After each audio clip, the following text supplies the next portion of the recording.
अस्सलाम वालेकुम। अज गल होगी इज्जत नफ्स की।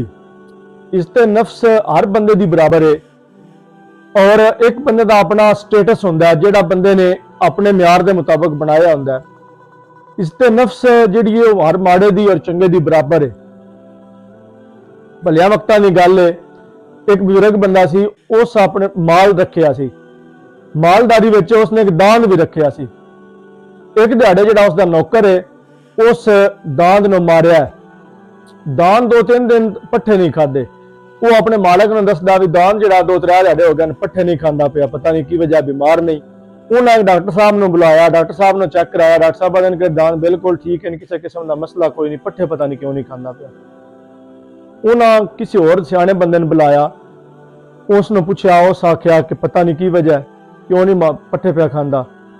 उन्हें उस बंदे ने बुलाया, जिहड़ा नौकर है उसने बुला के आखदे ने कि उरा। उन्हें दांद के सामने उस बंदे ने 2-3 चंडा मारिया ने, लित्र मारिया।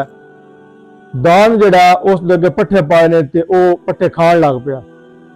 माल जिहड़ा हालांकि आवान है उसनों इस चीज नाल किहड़ा है, लेकिन वो भी इज्जत समझदा है।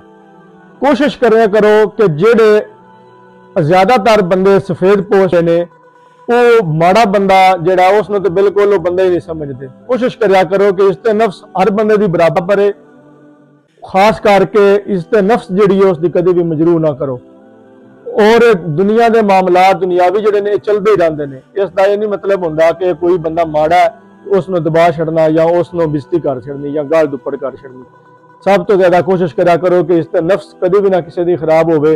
अगर तुहाडी वजह तो कोई बंदा आंसू डिग जाता है उसका, और अल्लाह की बारगाह दे विच उस आंसू का भी हिसाब तुसीं देना है, क्योंकि वह तुहाडे नाल ते लड़ नहीं सकता, ना तुहाडे नाल गल कर सकता है।